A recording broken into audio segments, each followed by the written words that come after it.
მოგესალმებით, მე რატიდოლიძე ვარ, ეს გადაცემა რატის ბლოგია. ცხელი სეზონი მოვიდა, ზაფხულის. ნადირობის სეზონიც უმალე მოგვიახლოვდება. თევზაობა კი დაწყებულია. რას უნდა უფრთხილდეთ საველე პირობებში? აუცილებლად გიურზას. სამწუხაროდ არა მარტო ნადირობის და არა მარტო თევზაობის დროს, ასევე ლაშქრობის დროს გვხვდება ხოლმე ეს არასასურველი მასპინძელი, სადაც ჩვენ მივდივართ. თუ ვინ, თუ არა და ჩემი მეგობარი შოთა სანდუკელი დაგვეხმარება, რომ აგვიხსნას თუ როგორ უნდა მოვიქცეთ მასთან შეხვედრის დროს, რას უნდა ვერიდოთ და ცუდ შემთხვევაში თუ გვიკვინა როგორ უნდა მოვიქცეთ. ახლა კიდე იმედს დავიტოვებ, რომ ერთსალ გიურზას დავიჭერთ, თუ გაგვიმართლა ორს, როგორც წავიდეთ და შოთიკო მგონი უკვე ეძებს და ვნახოთ რა შვება.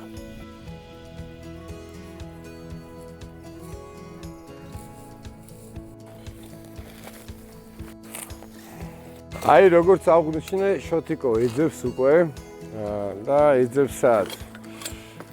აი ეს არის ჩვენი ქართველობა, ეს არის ჩვენი სავალალო სიტუაცია, ნაგავი. სამწუხაროდ ნაგავს ყვრით ყველგან. აი ეს საქართველოს საბერძოლოები ძალიან გვიყვარს, მაგრამ ნაგვის ურნაში გადაყრა არა. აქ მართლა დიდი შანსი არის, რომ გიურზა შეგხვდეს, არა მარტო გიურზა, არამედ სხვა გველი. აქ უამრავი აი სამშენებლო მასალებში უამრავი ქიმიკატი და უამრავი ისეთი ნივთიერება, რომელიც წვიმების შემდეგ ჭალდის ნიადაგში და შოთამ შეარჩია ეს ლოკაცია, რომ აქ მართლა დიდი შანსი არის, რომ იყოს ის, რასაც ჩვენ ვეძებთ, ერთი და მეორე, რომ აი ეს რო ნახოთ რა, უბრალოდ რომ ეს არის საშინელება რა, აქ რაც ხდება. ეს მარტო აქ არ არის, არამედ ძალიან ბევრ ადგილას ეგრე ხდება. თქვათ ნაგავი ყრია, ან ქვების გროვებია, ან პატარა ხეობებია, რომელშიც ბუჩქნარებით არის დაფარული, არის თქვათ კლდოვანი მასივები, რაღაც კუნძულები, ასე რომ ვთქვათ, მინდვრებში. აი ეს არის ერთ-ერთი ყველაზე მიმზიდველი გარემო გველისთვის. ინფორმაცია, რომელიც ჩვენგან მოდის ამ მიმართულებით, დაყრდნობილია როგორც სამეცნიერო კვლევების საფუძველზე, ისე პრაქტიკული გამოცდილებიდან გამომდინარე და მე ვფიქრობ, რომ ეს ჩვენი დღევანდელი გადაცემაც შენ მაყურებელს აუცილებლად გამოადგება.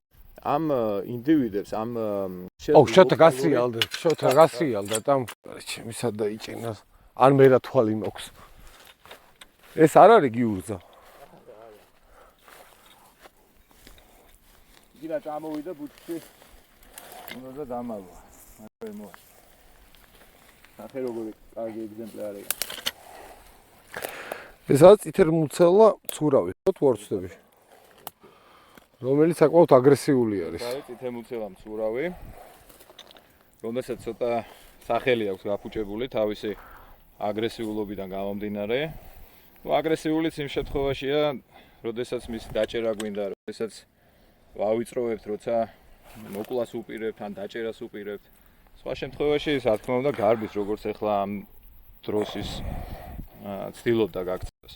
შხამიანი არ არის. იკვინება, ხო? იკვინება ძალიან მწარედ, თუმცა შხამიანი არ არის. მისი ნაკბენი არაფერს არ იწვევს, არანაირ გართულებას, საკმარისია საპნიანი წყლით მოვიბანოთ და ამით მთავრდება ყველაფერი. არ არის. ხელი რომ მოვიდო ხა შეიძლება, მას. ხელი რომ მოვიდო გიკმენს.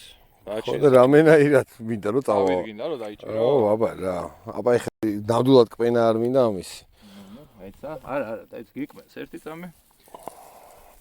ჩვენ თავი უნდა დაუფიქსიროთ იმ დონეზე, რომ თავის მოტრიალების საშუალება არ გქონდეს მას. აი ხა ეს დავიჭერთ და აი ამ ადგილას მოკიდე. ძალიან არ უნდა მოუჭირო, ისე რომ არ დაუზიანოთ. აი ესეთ მაიმუნი რაღაცა არის, ხალხს რო აშინებს და იკვინება მწარედ. აჰა, კილოცაო, ხო თქვი რაღაცას დავიჭერთ, ნუ გიურზა არ არის, რა თქმა უნდა, ეს, მაგრამ არის ის, რომელიც საერთოდ ჩათვლაში წავა. კი, დასაწყისისთვის შვენიერი. რაც შეეხება იმ პერიოდს, როდესაც იწყება ნადირობის სეზონი, გიურზას დღის განმავლობაში ძირითადად ვერ წავაწყდებით, 90% შემთხვევაში გიურზა მინდორში მაგ პერიოდში არ არის. ამ დროს უყვარს ასეთი წყლიან ადგილებში მისვლა, ვინაიდან სხვა ცხოველი, რომელზეც ის ნადირობს, ხო, მიდის წყლის დასალევად. ეს მან იცის და ჩასაფრებულია იმ წყალთან. ელოდება თავის ნადავლს და აქედან გამომდინარე ის პოპულაციები, რომელიც ამ წყლის სისტემების ირგვლივ ბინადრობენ, მიდიან აი ამ წყლის სისტემების ირგვლივ, რომ საკვები მოიპოვონ.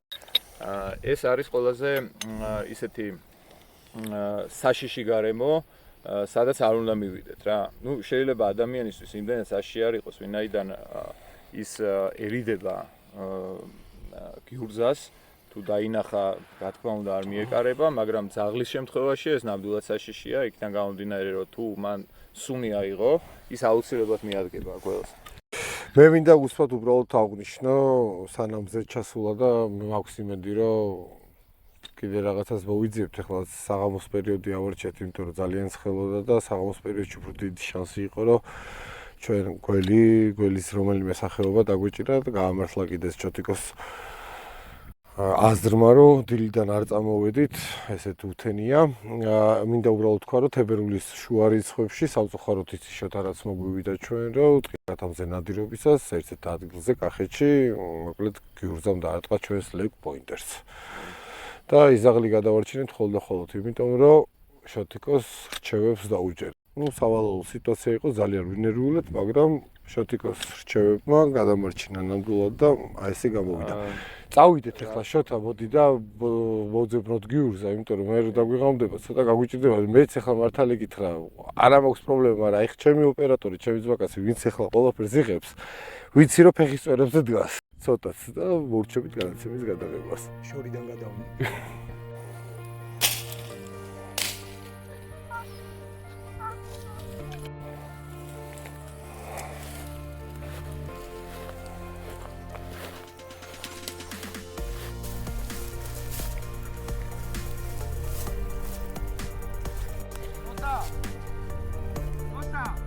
ო ბატონო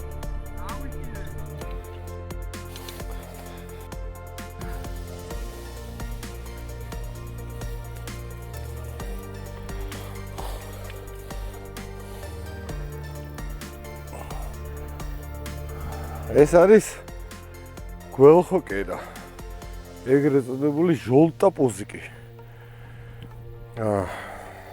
ეს არ არის გველი, ეს არის ხვლიკის სახეობა. არ გაგვიმართლა. ჯერჯერობით გიურზა ვერ დავიჭირეთ, მაგრამ მეორე სახეობის ცურავი შეგვხვდა. ძალიან ბევრს გონია, რომ ეს არის შხამიანი გველი და საშიში, უბრალოდ დააკვირდით, აი ეს არის ჟოლტა პოზიკი რუსულად, ქართულად გველხოკერა. აი ესეთი საინტერესო ვიღაცა არის რა. ეს იმას ნიშნავს, რომ კარგად ეძებ. ვიცი, ესე იგი მე და შოთა ვართ, ბავშვობის მეგობრები, ამას არ ვამბობ. გიჟი მყავდა ბავშვობიდან და აი ესე მომნათლა, რომ მასწავლა რაღაცეები ბევრი რამ და სხვათა შორის ძალიან მადგება. და დიდი მადლობა მინდა მაგისთვის შოთა გადაგიხადო. ნადირობისას, თევზაობისას რო ერთად დავდევდით ხოლმე, აი ესე რაღაცებს დასდევდა ხოლმე და მეც ამასთან ერთად დავსდევდი ხოლმე და ვიჭერდი. მოკლედ აი ესე ყავს ახლა ესეთი ლამაზი ბიჭი, რომელიც თავის არეალს დაუბრუნოთ, ხო? ეგ აუცილებლად. წადი აბა. უნებელი არ ეკვინება, არანაირი აგრესია არ აქვს. წადი. მარა გამიხარდა რა, ეხლა ისიც ხო დავინახე. ნიშანია, თეთრ ნახეთ, გველხოკერა ნახეთ. ეს იმას ნიშნავს, რომ გველი აქტიურია და მეწარმავალი აქტიურია და დიდი შანსი გვაქვს, რომ ნახოთ გიურზა. კაი, წავიდეთ და ეხლა უკვე შენს ინტუიციას ვენდობი გიურზას საიტკენ. აი, კლდისა და მინდვრის პირებში მივიდეთ. სადაც და ქვევით პატარა მდინარეც მოედინება. და უფრო დიდი შანსია, რომ გადავაწყდეთ გიურზას. ჩავიდეთ, ჩათი მოყვები. არ ვიცი ახლა აი გიურზას ვეძებ და ამასობაში ვნახულობ ძალიან ბევრი გლის ნავაშკაც.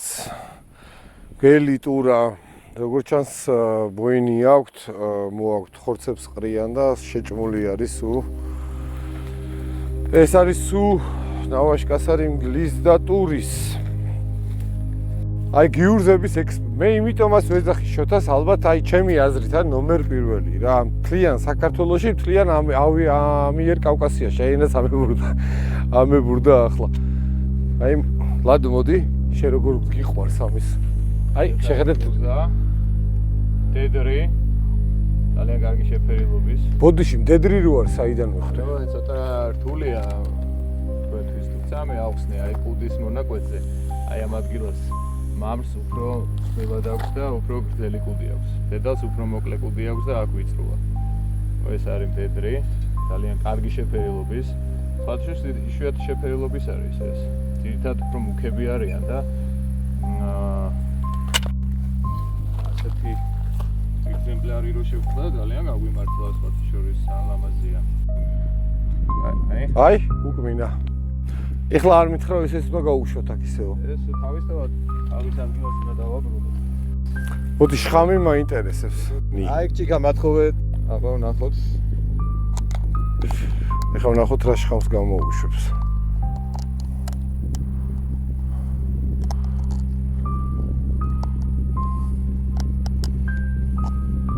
აი. ხობა დიდი რაოდენობით არ აქვს. არა აქვს დიდი რაოდენობით, მაგრამ მაინც სამოვიდა. არ ვიშ. აი.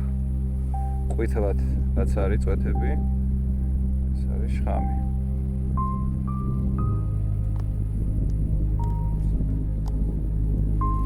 აი ამ გვილების საშუალებით ხდება ორგანიზმში შხამი. შხამი თვითონ განლაგებული აქვს თვალების უკან აი ამ ადგილებში. სადაც აწარმოებს შხამს. და კბენის დროს აი აქ კუნთების მოჭერით ასე ვთქვათ როგორც შპრიცი ისე მოქმედებს. ეხლა რას უშვებთ? ამასაც უშვებთ. კაი, ლადო, ადიზევით. კამერას წაიღე. შოთა რაკეტი. წამწამ ზევიდან მოვუარს.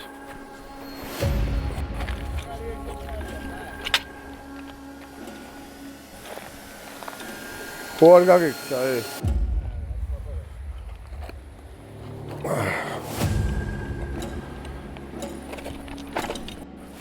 აუ რა მხელაა თო. ვახ. ო ზალდი. მაგარია. ნახე აი როგორც აღნიშნე ყოველთვის ცდილობს გაქცევას გველი რა.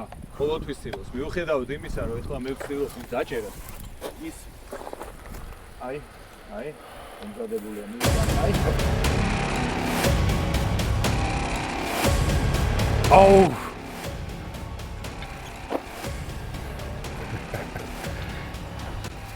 ძალიან მაგარი ეგზემპლარი. ძალიან. ილოცავ. აუ. მაგრა გაგვიმართლა. აი, ვიდის ნაპრალში, საიდანაც გამოსულია თავის.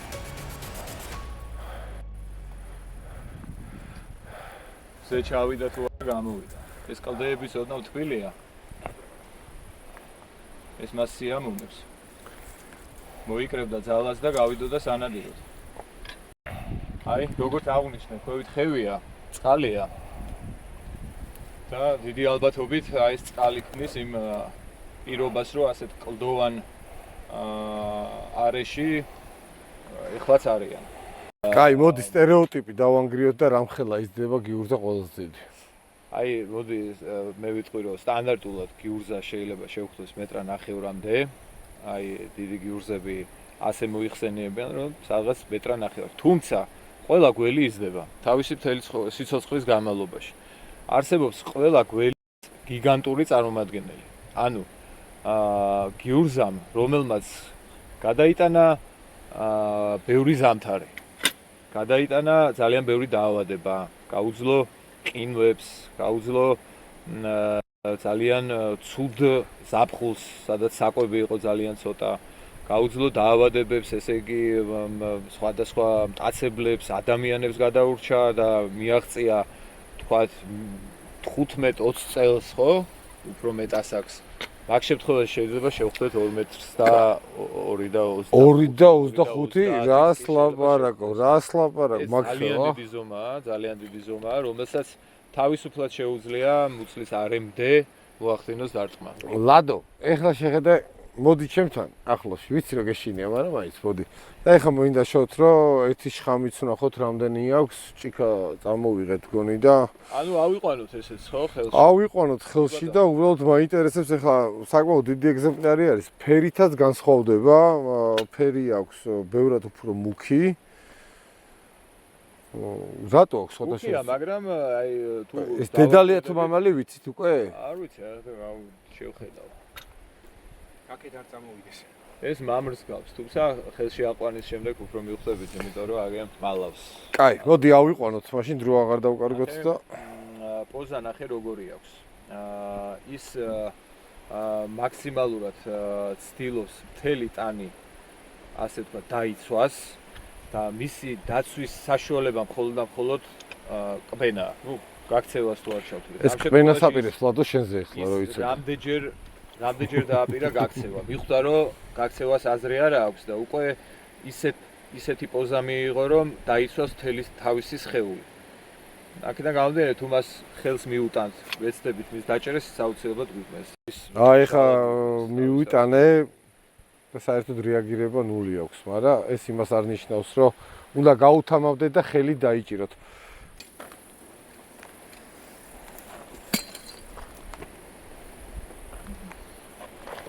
აი, როგორი დიდი ეგზემპლარია.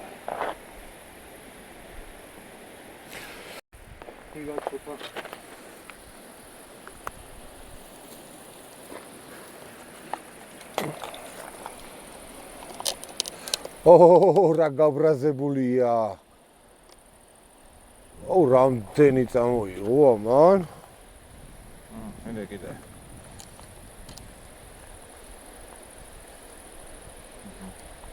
ება აქ ცოტა ცუდა ჩანს, თუმცა ამის დანახვა შესაძლებელია.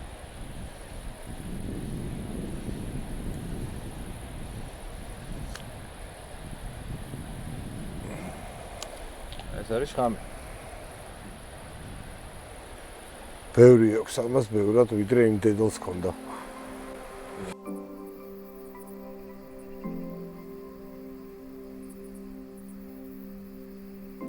ესეც უკანა გზაზე ხევში ჩავედი, ან მართალი გითხრა, აღარც მეგონა რომ რამეს დავიჯერდი, ცოტა უკვე მხედველობა აღარ აქვს, კარგი ფანარიც არ წამომიღია და აი ესეთი ლამაზი ანკარა შეგხვდა, ამოვიყვანე, ძალიან ბევრს გონია ეს გიურზა და შხამიანი გვერი, მაგრამ რადიკალურად განსხვავდება, თავის ფორმა აქვს რადიკალურად სხვა, ასევე შეფერილობა შეიძლება კონდეს მსგავსი, მაგრამ არც თუ ისე მსგავსი, მოკლედ, ეს არის ანკარა.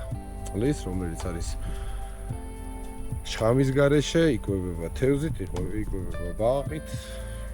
არის მოკლედ ძალიან უნებელი არსება. ამას თავის არეალში დავაბრუნებ და ამასობაში მე მინდა შეთქო, რომ შენ ვითხრა ორიოდე სიტყვით. თუ აი სავალალო ფაქტი თუ მოხდა და საველე პირობებში ვახტინა და გიურზამ გიკრინა. რა უნდა გააკეთე უპირველეს ყოვლისა, რომ მიაღწია საავადმყოფომდე? პირველ რიგში აუცილებლად რეკავთ 112-ზე, სადაც არ უნდა ვიყოთ, უმჯობესია დაველოდოთ მათ მოსვლას, ჩვენ ინიციატივით გადაადგილებას და გადაადგილებისგან თავის ვიკავოთ. რეკავთ 112-ში, ჩვენ ვიღებთ 7 პოზიციას, ან ვზივართ, ან წამოწვევით, ვიღებთ დიდი რაოდენობით წყალს.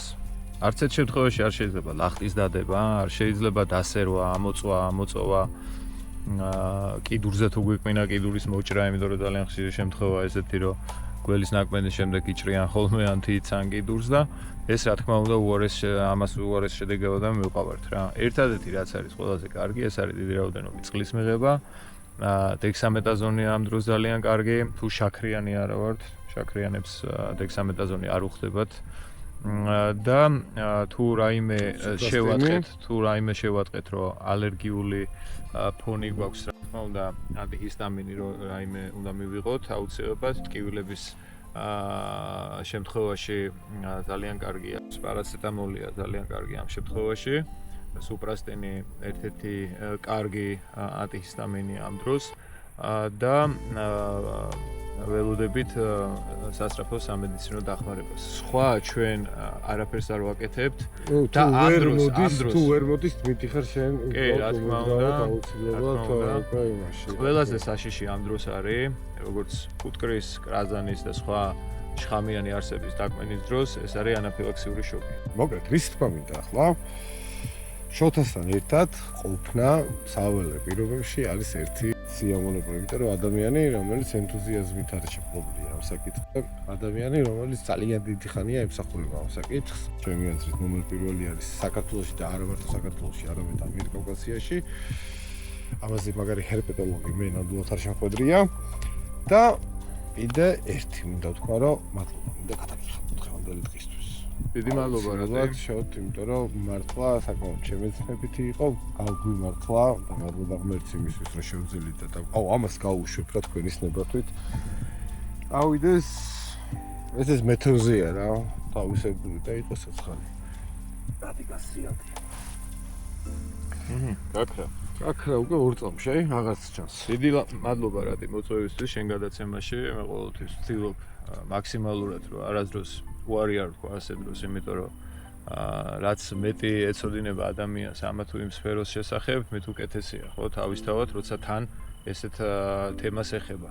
და მინდა აღვნიშნო, რომ აი ხა წყალს ვსვავ და რატი მთხოვა, რომ ის წარწერა მოხსენიო რა, იმიტომ რომ რაღაცა რეკლამის მსგავსი გამოგვივალო და მე ვკითხე მეთქი, შენ გადაცემას ალბათ ბევრი სპონსორი ეყოლება თქო, მაგრამ ეხა ალბათ ამ უჭრის არ ვიცი, მაგრამ მინდა აღვნიშნო, რომ ესეთ გადაცემას, ესეთ შემეცნებით გადაცემას, ესეთ ყურებად გადაცემას, ესეთ ლამაზი გემოვნებით წაყვანილი გადაცემა ძალიან იშვიათია და როგორ არ უნდა ყავდეს სპონსორი, მე მიგვირს რა. გისურვებ ბევრ სპონსორს, გისურვებ ძალიან ბევრ ლამაზ გადაცემას და კიდევ ერთხელ დიდი წარმატებები და დიდი მადლობა შენ. ჩვენ კიდე ამასობაში დაგემშვიდობებით მომავალ შეხვედრამდე.